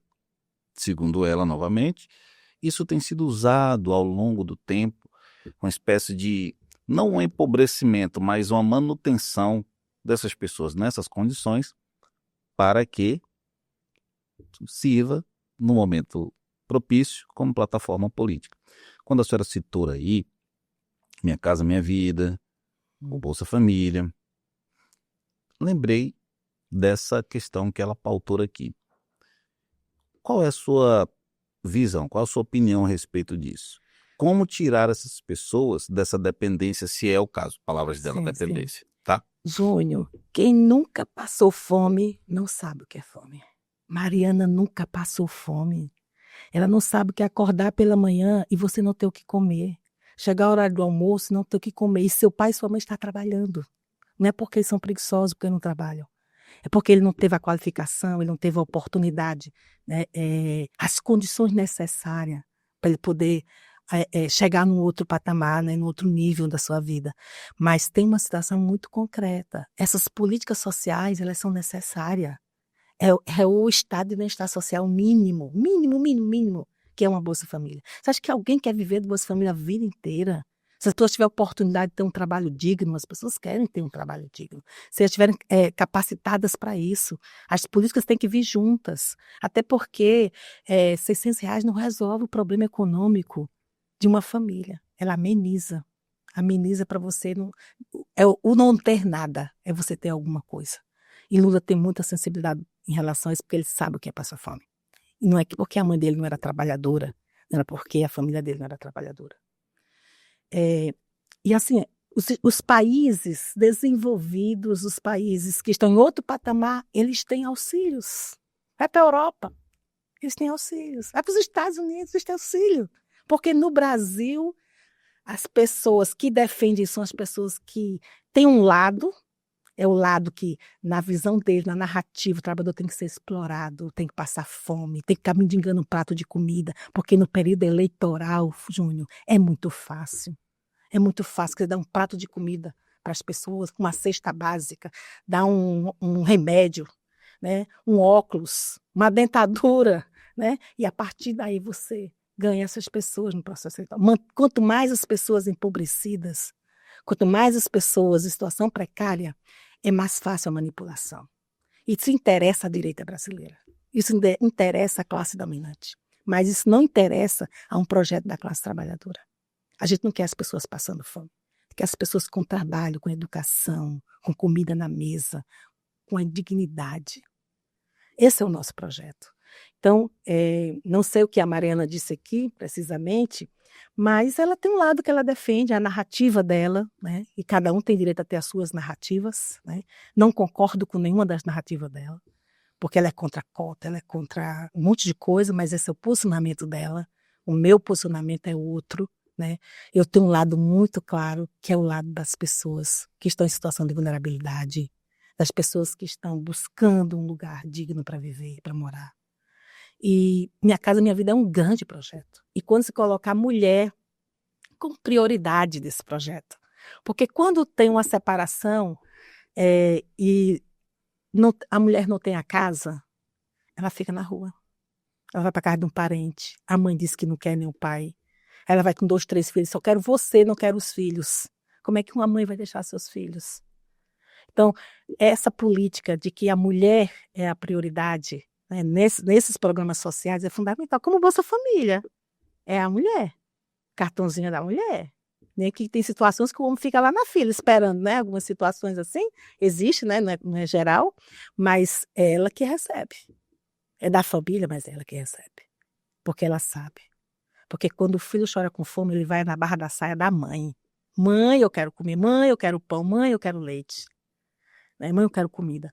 Então, essas políticas, quando elas estão bem amarradas, estruturadas, né, e construídas, alinhadas a um projeto social. Nós estávamos, né, no mapa da fome. Nós saímos novamente do mapa da fome. Os 4 anos que Bolsonaro ficou no poder, ele levou o Brasil para o fundo do poço. Não tem dados que digam que melhorou os índices no nosso país. Né? Era muito numa visão entreguista. Era balançando a bandeira dos Estados Unidos todo o tempo. E os patriotas brasileiros com a mesma postura. Trump salva meu pai, né? Essa que é a narrativa da elite brasileira, é a narrativa que a Mariana está junto aí, né, desse grupo, né? De não olhar para o Brasil, olhar o Brasil aqui, eu lucro aqui, mas eu vou gastar nos Estados Unidos. Eu lucro aqui, eu vou gastar na Europa. Eu lucro para fora. É uma classe dominante, né, que ela pensa de explorar o povo brasileiro, quanto mais o povo empobrecido, mais é favorável para eles para extrair tudo que há para gastar fora. Não é à toa que quando teve a abolição da escravatura, chamada abolição, eles não admitiam que os negros recebessem um salário. Porque os negros ficaram sem comida, sem trabalho, sem casa, e uma lei da vadiagem, contra a vadiagem, que ele não podia ficar na rua, era preso. Né? Então, a resistência também nasce desse processo, né, de luta, de exclusão social. E quando vem as cotas, quando vem essas políticas de inclusão social, porque foram excluídos historicamente. Quem mora nas favelas? Olha quem está nos lugares mais pobres do nosso país, a população negra. A carne mais barata no mercado, né, a carne negra. A música foi muito clara para a gente. E é dura, corta na nossa carne. Então, e aí quando vem, diz, não, vem quem? O operário europeu, porque a Europa está vivendo por uma crise econômica muito grande. Quem é que vai trabalhar na fábrica? Quem vai trabalhar nos cafezais? É o pobre da Europa, os migrantes que vieram para o Brasil. Eles podiam receber o salário, mas os negros tinham que trabalhar de graça. Então, essa visão colonizadora, escravista, ainda permanece na classe dominante do nosso país. Os ricos do nosso país, uma boa parte pensa assim. Como você citou a Mariana aí algumas vezes, na verdade eu comecei através de uma fala dela aqui, para você dar o seu ponto de vista. Eu vou citar novamente algo que ela disse aqui. Ela fala que a direita, ela disse aí, onde você está sentado aí, que a direita defende o Estado menor, porque quem gera realmente emprego e renda é o empreendedorismo, é o capital, etc. e tal. E aí, eu te pergunto, o Estado menor, no caso, eu fiz essa pergunta para ela também, no Estado menor, no caso do Maranhão, por exemplo, que é um estado muito empobrecido, né? Porque tem uma coisa interessante. Primeiro, né, do país. Não, assim, não, aí é que está o X da questão. Eu fazendo as minhas pesquisas para conversar com vocês, eu vi um dado interessante. O Maranhão não é o estado mais pobre do Brasil. Não. O Maranhão é o 17º PIB da federação. Mas PIB, Júnior, não quer dizer que Aí, a relação com a pobreza você pode produzir para o PIB e a exportação. Eu disse isso para Mariana. Eu disse o seguinte: nós somos o 17º PIB do Brasil, mas somos o estado mais empobrecido do Brasil. E aí eu falei dessa relação de concentração de renda, etc. e tal. E aí eu quero fazer essa pergunta para você. Você acha que um estado menor, num estado tão empobrecido, iria favorecer a maioria do povo maranhense que é empobrecido?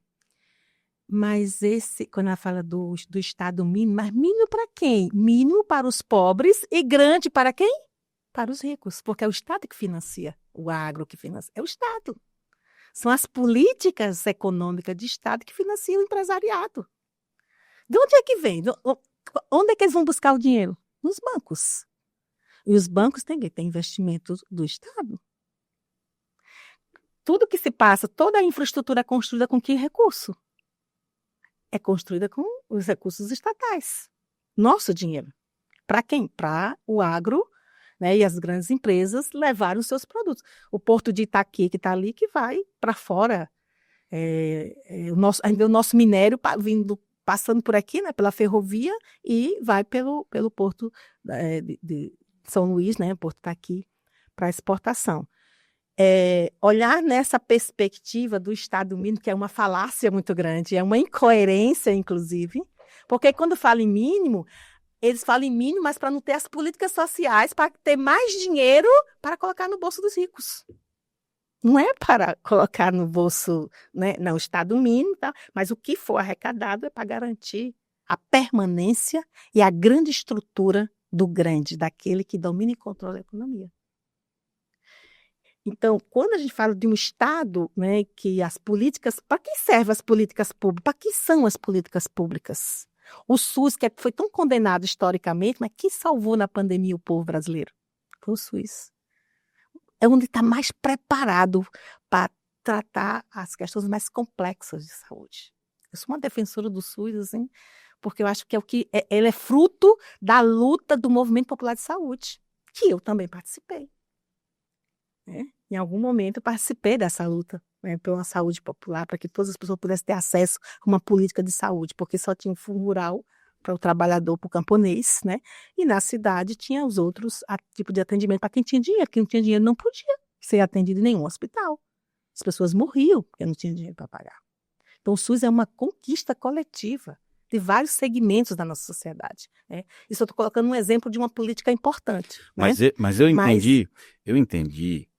Quando ela falou sobre Estado mínimo, ela quis dizer... ela disse, ela explicou que era a grana, o dinheiro, era para ser melhor aplicado, melhor investido para gerar mais emprego e renda para as pessoas, tirando da pobreza, dessa extrema pobreza que faz as pessoas precisarem, necessitarem dos auxílios. E ela citou, inclusive, os impostos como uma grande âncora, um freio, né, na alavancagem dessa questão do empreendedorismo, que é onde, segundo ela, o empreendedor enfrenta a maior dificuldade, na questão dos impostos e tal. Foi nesse sentido que ela falou. Ela não falou para acabar com o Bolsa Família, por exemplo. Mas se é o Estado mínimo, essas políticas todas vão pro ralo. Confesso que eu senti alguma incoerência nesse aspecto. Incoerência. Eu até perguntei assim para ela. Mas aí não é diminuir o Estado, aí é você trocar um custo por outro. Você não está diminuindo. Mas, enfim. Porque você vai o quê? Você vai fazer uma política de concentração orçamentária, né, de recursos públicos para beneficiar empresários, grandes comerciantes eu estou falando do comerciante, do empreendedor ali, não, da seu João e Dona Maria, do seu Francisco, não. Estou falando do grande negócio. Tá. Né? Então, o Estado mínimo é isso, essa concentração do que ainda é arrecadado para beneficiar esse mesmo grupo. e exclui uma massa significativa, porque isso aqui, ele está pensando em lucro, capital é lucro. Ele não está pensando se o João vai, o salário, tu acha que a classe dominante tem interesse em pagar um salário digno para o trabalhador? Porque a ideia é de lucro, quanto mais eu lucro, menos você tem e eu vou ter. Agora você tem que trabalhar. Na sua visão... É tanto que a jornada 6x1 tem uma resistência muito grande com esse grupo. E eu sou a favor do trabalhador que trabalha 5 dias. E os 2 dias, o sábado e o domingo, tem que ser para ele dar atenção para a sua família, para ele poder ir para a sua igreja, para ele poder ir para o seu teatro, para o seu cinema, para ele poder fazer uma viagem no final de semana. Isso seria o digno para nós. E nós a gente tem que trabalhar de domingo a domingo como a classe trabalhadora faz, porque ele ainda vai fazer um bico ali, outro ali, para poder sobreviver. Então, pensar o Estado mínimo, que é o pensamento neoliberal, né, que se estabeleceu nos anos 90 na América Latina, né, que é essa história do Estado mínimo para os pobres e ele bem forte para os ricos. Essa é a síntese do Estado mínimo. Bom, o Bolsonaro, ele deu a bênção para o filho dele ser, o Flávio Bolsonaro, ser o candidato à presidência da República. Numa possível eleição, vamos partir desse princípio, o outro lado. Eu sei qual é o seu lado, claro, mas eu estou aqui querendo entender assim, numa possível eleição do Flávio Bolsonaro, né? Como você vê essas políticas públicas, essa questão do Estado mínimo, como você vê? Você acha que vai ser mais do mesmo do que houve com o Bolsonaro? Vai ser uma continuação? Por que eu estou te perguntando isso? Porque Imperatriz tem uma eu até acho que é superestimada essa questão do bolsonarismo em Imperatriz, porque no segundo turno da eleição, né, apesar de toda aquela mídia visual, né, que dava a entender que Imperatriz era toda bolsonarista e tal, o resultado da eleição foi de 6 pontos de diferença aqui em Imperatriz, entre Bolsonaro e Lula, né? Mas aí eu te pergunto, o que você acredita que poderia acontecer, ou que você acha que vai acontecer numa possível... Aliás, primeiro eu quero que você me responda se você acredita que existe essa possibilidade da eleição do Flávio Bolsonaro. E, no caso de houver essa eleição, como você imagina que pode acontecer? Num estado tão pobre como o Maranhão, políticas públicas como essa, né? Aliás, projetos políticos como esse, né? De Estado mínimo, etc, etc. O que pode acontecer com o estado do Maranhão? Primeiro, assim, o projeto de Bolsonaro, que era o projeto de Bolsonaro, que continua numa perspectiva familiar ali, é um projeto familiar. Né? O filho, a mulher, né, que se apresenta agora como uma grande liderança do PL, né? Essa narrativa, né, de que tem um bloco conservador de direita, patriotas, Deus acima de tudo, família, essa ideia de família, de religião, a gente sabe que tudo isso é uma narrativa que foi construída, né? E muita gente seguiu, né, nesse caminho, né, de uma narrativa extremamente incoerente, que não condiz com a realidade, né? Quem é Bolsonaro? Que família é Bolsonaro? Ligada aos milicianos, ao que há mais subterrâneo, né? E mais de bandidagem, né, no nosso país, está ligado a Bolsonaro, né? E agora ele está numa situação que vai responder. Não estou aqui para condenar ninguém, eu acredito muito na instituição, a justiça ela é fundamental. Existe, né, o STF, existem os juízes, né, os delegados, tudo eles fazem pesquisa, investigação, Na verdade, eles buscam as informações necessárias, na verdade, os depoimentos e tudo, e chegou a essa conclusão, né? A direita aqui no Maranhão, ela chama, aliás, a direita no Brasil, né, mas eu falo aqui do Maranhão porque quem esteve aqui representando a direita foi a Mariana Carvalho. Ela chama o Alexandre de Moraes de ditador, da toga. Ela diz que foi injusta, a prisão dele é uma prisão injusta e que o Lula é um descondenado. E assim... A prisão de Bolsonaro é necessária nesse momento da história do país. E também dos militares. Na sua opinião, houve golpe? Ou uma tentativa de golpe de Estado? Houve, tem provas, né? Tem provas de que houve a tentativa de golpe e eles estavam tudo muito articulado na ideia de que os Estados Unidos, que tem interesse na América Latina e o Brasil, é muito cobiçado pelos Estados Unidos, porque nós temos terras raras, minérios que não tem em outros lugares. É Brasil, Argentina, Venezuela, né? E a China também tem desses, né, que precisam dessa matéria-prima, mas eles também têm essa matéria-prima, e que não tem em todos os países. E a próxima disputa territorial são por essas riquezas. Né? Não é só mais o petróleo. Né? A Arábia Saudita, a briga ali, Iraque, né? Todo aquele no território ali pelo petróleo, ela hoje tem uma construção a partir dos Estados Unidos, né, que é de ocupar esses territórios. E quando o filho do Bolsonaro, né, pede socorro aos Estados Unidos, eles pedem nesse jogo, né? Precisamos dessa força para poder, nesse momento, se garantir aqui na política, né? Mas claro que tudo isso tem interesse dos Estados Unidos, porque tem interesse em botar as patas, né? Fincar sua bandeira no Brasil. Né? E nós, né, quando falamos do patriotismo, não estamos falando de um país autônomo, soberano. Nós não estamos falando de um país que tem que viver debaixo da bandeira dos Estados Unidos. Né? Então, nós temos uma construção nacional muito forte. Né? Então, esse sentimento de Brasil, o Brasil é o melhor país do mundo. Né? Eu tive a oportunidade em outros lugares. Brasil é um país maravilhoso, gente. Nós temos terras boas, nós temos chuva, nós temos gente trabalhadora, gente bonita, uma cultura diversificada, né? Alimentos diversos, né? Como sendo num país que só come determinada comida. Não temos desastres não naturais. É maravilhoso o nosso país. Então, assim, essa questão, Júnior, de se colocar... E assim, sabe qual que era o projeto do Bolsonaro? É um projeto fascista. Saiu do esgoto da história mundial. A relação dele, ele só falava em ditadura.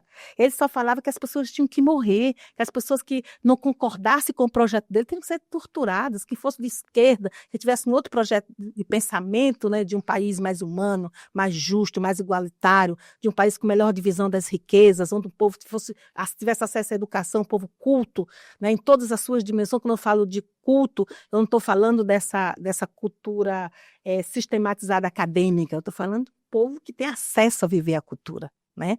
Então, quando eles pensam em cima, eles pensam para eles, porque eles vão ganhar muito em torno disso. Eles não estão pensando na população brasileira. Mas você acha que a direita vê a classe política de direita... Veja só, o que você está falando aí é uma coisa interessante, porque é o seguinte, a grande bandeira da direita do Brasil e tal é o agronegócio. Mas me corrija se eu estiver errado. Nessa ida do Eduardo Bolsonaro para os Estados Unidos, o maior prejudicado com aquela história das sanções econômicas, de aumento de tarifas e tal, o maior prejudicado não foi exatamente o grande agronegócio? Também foi bem prejudicado, né? Foi tanto que eles perderam muito aliados, né, e adeptos desse projeto. Eu não acredito Você acredita que então que está havendo um certo despertamento do grande agronegócio em relação à ideia Quem mais financia o agronegócio na história, né? O governo que mais financiou o agronegócio foi o próprio Lula. Porque quando ele abre linhas de crédito, ele abre para favorecer o agronegócio de uma forma muito generosa. Né? A Embrapa foi criada no Lula. Né? O Lula, ele é pai nesse sentido, né? Ele consegue dialogar com todos os lados, né? O agronegócio quer ter seu lugar, mas tem que seguir algumas regras, né? Lula não é a favor que o agronegócio utilize veneno da forma que está usando, que faça desmatamentos, porque está aí os acordos da questão climática. Que está contra. Você acredita que a COP foi um sucesso? A COP, ela é essa reunião dos chefes, né, dos países. Então, eles têm necessidade de fazer alguns acordos. Os acordos não são cumpridos. Né? Por quê? Porque existe nos países, não é só os estados, né, os chefes que decidem. Quem decide é quem tem o controle econômico. Quem tem o controle econômico não é o governo. São as forças econômicas produtivas de cada país. No caso aqui, o agronegócio, mesmo que tenha a lei X ou Y, o agronegócio vai burlar essas leis. E vai fazer como sempre fez, nunca cumpriu com as leis. E aí consegue, através dos estados, né, consegue, através da Secretaria de Meio Ambiente, as licenças, Então, eles vão desmatar, eles vão poluir, eles vão continuar jogando veneno, eles vão continuar fazendo todas as atrocidades que cabe, né, nesse ambiente, né, que é construído e defendido por eles. Né? E eu sou do pensamento, né, de que tem que ter os equilíbrios. Né? Tá. Então, na sua visão, pelo que eu estou entendendo, a COP pode não ter resultado efetivo, mas é necessária para debater. Extremamente necessário, porque lá se colocou a questão, o que é que vai Então, ser feito? o sucesso do caso da COP estaria nessa questão de chamar a atenção e dialogar sobre o assunto. Ter um acordo e a cooperação internacional, porque eles constroem ali uma cooperação. Todos os países são responsáveis. Responsável para dizer assim, olha, isso nós não podemos fazer. Né? O Brasil, por exemplo, tem que reduzir o desmatamento. Queimadas, já diminuiu bastante as queimadas, mas o desmatamento ainda está assustador, porque é o avanço do agronegócio nesses territórios. O Matopiba, né, que é Maranhão, o Piauí, o Tocantins e a Bahia. Então, nós estamos nesse território dos 4 estados do Mato Piba e é onde mais houve desmatamento. E onde o avanço da soja. Né? E junto a isso tem muitos conflitos, porque isso prejudica muitas comunidades tradicionais. Por falar em conflito, você é uma militante de causas sociais diversas, né? Eu lendo aqui o seu verbete, e aí eu percebi que você também é uma lutadora ferrenha pelas causas da mulher, feminista, né? E um assunto que está muito em voga no momento é a violência contra a mulher. Sim, essa é uma das pautas nossas, né? Nós no movimento temos um debate, né, muito, muito profundo em relação a isso, né? Que é a humanização. Nós acreditamos que o homem e a mulher têm que estar em um projeto humano, de construção humana, onde as pessoas se respeitem, onde as pessoas se valorizem, onde o outro seja escutado, onde a construção coletiva seja fundamental, seja a 2, seja numa comunidade, seja num grupo de trabalho, seja numa associação, seja numa cooperativa. E a mulher, ela ocupou um espaço significativo. Claro que é luta de outras mulheres. Tem que dizer, o movimento feminista é muito importante na história do nosso país. Existem vários feminismos? Existem. Mas eu sou de uma corrente feminista que é da classe trabalhadora. Peraí, agora você me deixou uma coisa que eu não sabia. Existem várias correntes Existem vários grupos. Existem mulheres que elas são, por exemplo, da classe média alta, e que elas se denominam feministas. Elas defendem as mulheres, mas apenas as mulheres. E defendem o seu grupo. Né? Então, quando eu falo corrente de pensamento, são diversos grupos que se denominam feministas. Não é só nós que somos da esquerda brasileira que somos feministas, não. Tem outros grupos que denominam feministas que têm outra forma de pensar. Eu penso o feminismo em todas as suas dimensões. Não pode existir uma sociedade sem a participação efetiva das mulheres. Não pode existir uma sociedade saudável onde as mulheres estão sendo assassinadas, onde as mulheres elas são violentadas, onde as mulheres elas são espancadas pelos seus companheiros, seus parceiros. A relação de amor ela não pode ser permeada pelo ódio. Uma mulher que o homem maltrata ou amado, matei por amor, eu bati por amor, isso não é amor. Isso é posse, isso é patriarcado, isso é poder, isso é domínio, isso é controle. Isso precisa ser cuidado, ser tratado. Não pode, de nenhum momento, né, um homem dizer que matou por amor. Você matou por desespero, por posse, por achar que você é dono da vida do outro, do corpo do outro, da vida do outro, de chegar a tirar a vida de uma mulher. Né? Então, assim, a possessividade e que vai aos extremos da violência. Né? Me falaram esse dia, a Lei Maria da Penha não serve para nada, serve muito. A Lei da Maria da Penha é uma conquista muito importante para as mulheres, porque as mulheres não tinham onde reclamar. Ela ia para o padre dizer, volte para o seu esposo. Apanhava de novo. Ia lá no pastor, para dizer, a mulher sábia edifica a sua casa. Volte para casa e apanhe de novo. Ia para a casa do pai e da mãe, que é o primeiro lugar também que eles recorrem. O pai e a mãe dizem, não, só aceito você, que é minha filha, mas não aceito os filhos. Aí onde os filhos não vão, a mãe também não vai. Né? Então, não aceito você em casa, porque você saiu daqui sem nenhum filho, agora volta com 3, 4 filhos. Não quero. Então, essa mulher é rejeitada. Ela não tinha onde reclamar. Né? Se ela fosse na delegacia, ela apanhava na delegacia, né? Não, então você gosta de apanhar do seu marido, pode até apanhar aqui. Então, assim, tem uma situação que as mulheres, elas não tinham nenhum tipo de apoio. Então, a Lei Maria da Penha, ela vem para ser esse apoio à mulher, né? E aí é o Estado.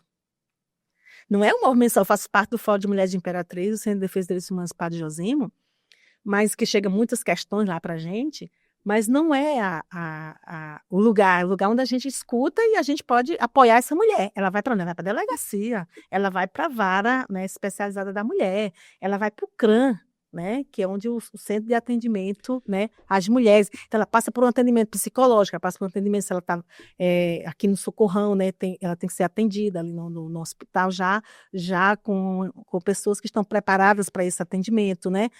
Agora tem uma questão que está falha, que é a questão econômica.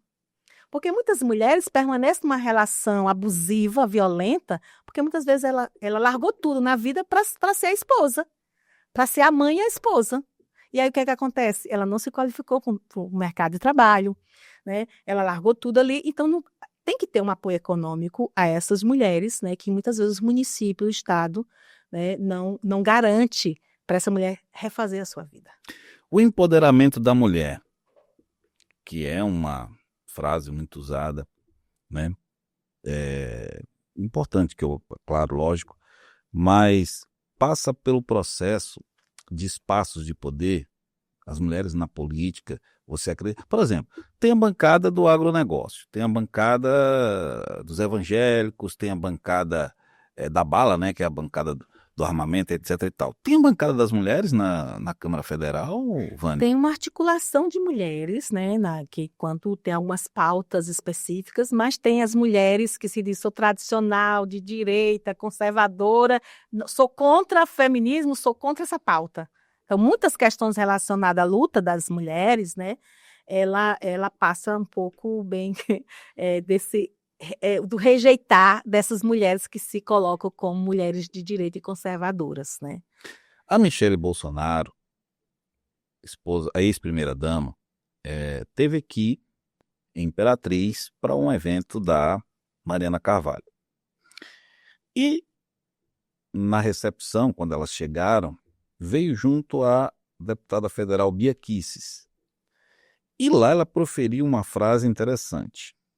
Na verdade, interessante não, deixa eu refazer aqui, interessante não. É uma frase infeliz, eu vou dizer assim, né? Preconceituosa. Eu fico com infeliz. Eu sou aqui fazendo o papel do advogado do diabo. Então, assim, ela disse, abro aspas, para Bia Kicis. Eu fiz essa pergunta para Mariana Carvalho. Ela disse assim, aqui só tem mulher bonita. Eu até disse para ela, Mariana, que nessa dessa primeira parte da frase eu concordo. Realmente são mulheres muito bonitas. E aí, logo em seguida, ela disse, as feias vão todas para o PT. E eu percebi no vídeo que ela sentiu que a frase não foi muito feliz. Só que ela não se corrigiu, né? E também não teve uma repreensão veemente nem da primeira-dama, nem da ex-primeira-dama Michele Bolsonaro e nem da Mariana Carvalho, que foi nesse sentido que eu perguntei para ela. Como ela via essa frase. Ela explicou.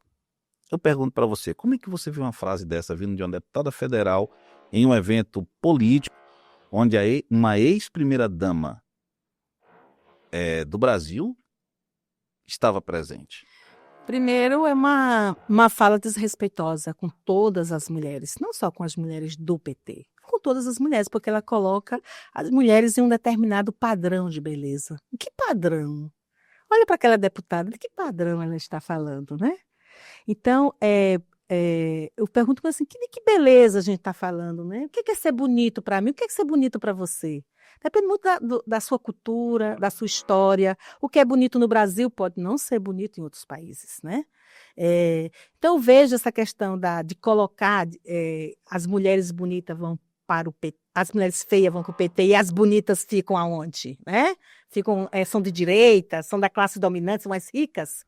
São as bem pontuadas dentro do padrão da sociedade, dessa sociedade que tem um pensamento colonial, escravista, né, europeizado, né, norte-americano. É essa beleza que circula nessas mentes, porque eu vou numa comunidade indígena, eu vejo tanta beleza, tantas mulheres lindas, lindas. Eu vou para um quilombo, gente, a coisa mais linda, crianças lindas, com seu cabelo afro, com a sua história, com a sua ancestralidade. Você é linda, Vânia. Seu sorriso é lindo. Obrigado. Com a sua pintura, com as suas roupas. Minha roupa é da minha cultura, é da minha vida, da minha beleza. Eu vou para uma comunidade camponesa, eu vejo mulheres muito lindas. Minha mãe é uma mulher linda, uma camponesa com seus 77 anos, com muita garra, uma mulher forte, é meu espelho, é meu exemplo de vida. E aí eu olho para as mulheres quebradeiras de coco. Elas são bonitas porque elas são tão alegres. Elas vão quebrar coco. A minha vivência aqui no Maranhão foi com essas mulheres também, nos assentamentos. Com essas mulheres lindas. Lindas. Então, eu acredito que depende muito do olhar dela. E o olhar dela é um olhar empobrecido. É um olhar sem beleza, essa deputada. Ela não pode representar em nenhum momento as mulheres nesse país, porque ela está dentro de uma mente e de um corpo colonizado, de um corpo limitado, de um pensamento cognitivo estacionado em uma beleza e um padrão que ela construiu para ela e para o grupo de direita dela. Porque eu vejo beleza em todos os lugares. Mesmo que essa mulher seja de direita ou que ela seja de esquerda, se ela eu olho para ela e falo assim, ela pode ser de direita, mas a fala dela é coerente, tem conteúdo, ela defende, né, determinados elementos, ela vai ter a beleza dela. Outra mulher de esquerda que vai lá, que briga e bate na mesa, porque a gente vive processo de negação. Muitas vezes a mulher, eu vejo assistindo, né, os debates na Câmara Federal, a gente vê, as mulheres têm que bater na mesa para poder ter o direito à palavra. Né? Aquelas que ficam balançando a cabeça, que deve ser a situação desta deputada, né, que falou aqui, que falou que as mulheres fervam PT, né, que é aquelas que ficam balançando a cabeça ou respaldando pautas machistas, pautas preconceituosas, né, pautas racistas, homofóbicas, né, de intolerância religiosa. Aí ficam lá, elas falam muito bem sobre isso, né? E a gente que tem outra visão, que é mais coletiva, social, de justiça, de participação popular, né, de defesa dos corpos, do pensamento das mulheres, da autonomia das mulheres. Né? Ser autônomo, Júnior, não quer dizer que essa autonomia é para mandar em outra pessoa, dominar outra pessoa. Porque nós somos sermos completos, nós não podemos ser metade de ninguém, nem ninguém tem que ser metade da gente, porque a gente está infeliz e incompleto. Nós temos que ser inteiros, o homem tem que ser um ser inteiro, a mulher tem que ser inteira, para que esse processo, né, integral da vida, da emancipação humana, possa se encontrar. E aí é onde constrói essas relações, né, fortalecidas, amorosas, respeitosas, sem violência, porque não tem como você ter uma mesa de alimentos saudáveis, você ter um lugar, uma casa saudável com violências. Né? E a violência não é só essa da agressão.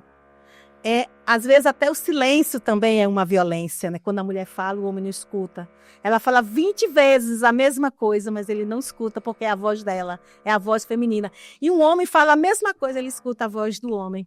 E muitas vezes não escuta a voz da sua parceira com o mesmo assunto, né? Com a mesma questão. Então, mas isso tem a ver com o patriarcado. Não estou aqui condenando os homens, né? Mas isso aqui está estruturado na nossa sociedade, o patriarcado. E a gente precisa desconstruir isso. Uma relação não tem que ser um que manda e um que obedece. Tem que ter o diálogo. Né? Os dois constroem isso coletivamente. Vânia, para encerrar, está tão gostoso, mas para encerrar, você é candidata, aliás, você é pré-candidata a deputada federal, né? Por qual partido? Como eu sou filiada ao PT desde meus 18 anos, né? E eu fui em 2022, né, candidata pelo PT, né, ocupando esse espaço, discutindo, trazendo a pauta do campo, da cidade, a pauta da educação, a pauta racial, né? Em defesa da comunidade LGBTQIA+, também, porque está dentro dos excluídos desse processo, né, que é tão chicoteado, né, essa pauta de direita, por esse grupo que se diz conservador, né, de direita e tudo mais.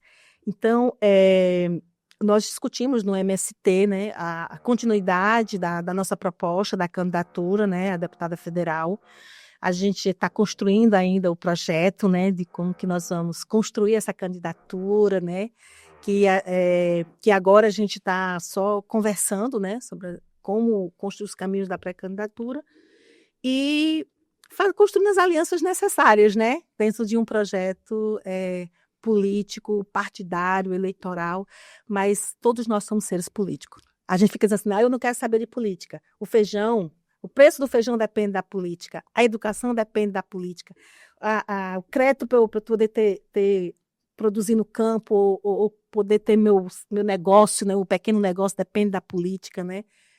Para ter uma casa para morar depende de uma política habitacional, tudo depende, até a terra para trabalhar precisa de ter a política, né, ali também envolvida, e não é só a política nessa questão apenas de 2 em 2 anos, no processo eleitoral que tem no nosso país. A política ela é pulsante na sociedade, ela é permanente, ela move as lutas sociais, ela move as demandas da classe trabalhadora, né, por mais direito, por mais respeito.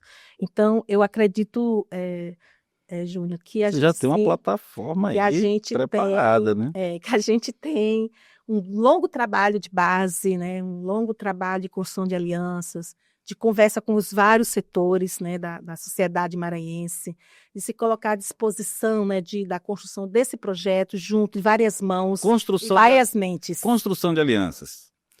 Nessa construção de alianças, quem é o seu pré-candidato a governador? Meu pré-candidato a governador é Felipe Camarão, do Partido dos Trabalhadores das Esteve Trabalhadoras, aqui, que esteve gente boa aqui, demais. né? É advogado, é procurador, é professor da universidade, é militante do Partido dos Trabalhadores, é vice-governador.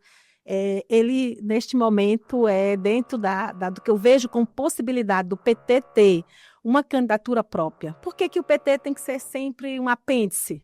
Por que tem que estar sempre apoiando alguém e nunca ser o protagonista desse processo? Eu acredito que chegou a vez do PT do Maranhão fazer a sua história, né? E a sua história com Felipe Camarão para governador, né? Ele está se lançando nessa pré-candidatura, andando o Maranhão inteiro, falando desse projeto. Fui secretário de educação no nosso estado.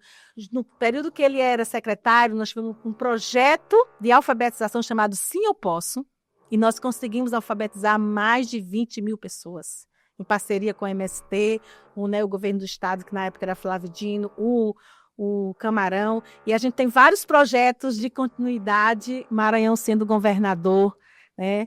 O Felipe Camarão sendo o nosso governador, para que a gente possa, em 2026, 2027, nos próximos 4 anos, a gente construir um Maranhão melhor, um Maranhão mais bem estruturado, voltado para as pautas sociais, né? Claro que vai governar para todos, né? Todos que estão na sociedade, mas a gente só vai ter um Maranhão forte, né? Um estado com melhores condições de vida, com maior índice de desenvolvimento humano, quando algumas questões que são fundamentais, elas sejam realmente cuidada, né? Eu digo que tem que ser tratada pela raiz do problema. Não adianta tomar na dor, né? Só para aliviar a dor, sem ir nas questões que são centrais, né, da problemática maranhense. A gente sabe que tem a ver com a questão do acesso às políticas sociais, políticas públicas, mas também da distribuição de renda e distribuição da riqueza. O Felipe Camarão esteve aí, aqui, sentado aí onde você está, e realmente eu senti ele bastante preparado. Jovem, inteligente, experiente. Realmente é uma pessoa muito bacana. Vânia, obrigado. Você traga esse sorriso lindo aqui para conversar com a gente, passou o seu pensamento, sua visão de mundo, e a gente pôde conhecer o outro lado, né? A partir de uma perspectiva de quem realmente vivencia a causa e conhece a fundo, conhece a fundo a causa, né? Eu quero te agradecer mais uma vez, volte sempre, e se você tiver mais alguma coisa a acrescentar, está aberto aí para suas considerações finais. Então, Júnior, agradecer esse momento, né, de diálogo, né, e dizer que estar nesse lugar de mulher, né, militante social, professora, e também ocupar esse espaço político é um grande desafio. Porque nós, mulheres, sofremos muitas violências políticas quando a gente quer ocupar esse espaço, que é um espaço de disputa masculina. A política sempre foi um lugar do masculino.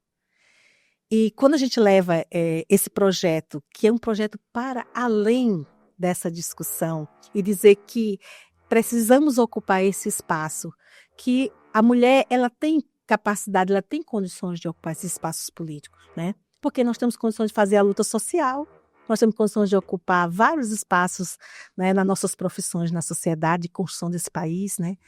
E ser mãe, né? Que eu também sou mãe, sou militante, sou professora, sou educadora popular, né?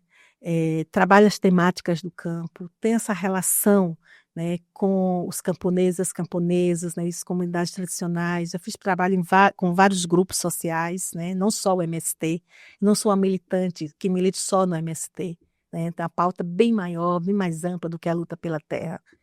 E acredito que ter uma representação, né, com essa demanda, né, com esse projeto, com essa narrativa política, né, de lutar por aqueles que foram excluídos historicamente, né, e buscar permanentemente a luta pela garantia desses direitos negados, se constituiu na minha vida, desde os meus 17 anos, como uma bandeira permanente de luta.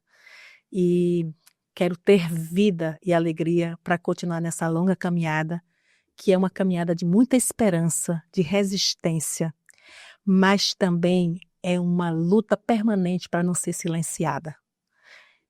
E enfrentando todas essas adversidades, é que nós estamos construindo nosso projeto político de uma pré-candidatura e da gente ocupar esse espaço e ser uma voz, não só de Imperatriz, mas uma voz do Maranhão e uma voz que possa trazer as pautas para a gente fazer esse nosso país muito mais humano, muito mais igualitário, muito mais justo, muito mais feliz. Obrigado, Vânia. Eu vejo muita verdade nas suas palavras, eu vejo muita sinceridade no seu olhar. Eu espero, sinceramente, do fundo do coração, que você tenha êxito, tenha sucesso. Obrigada, estamos juntos aí.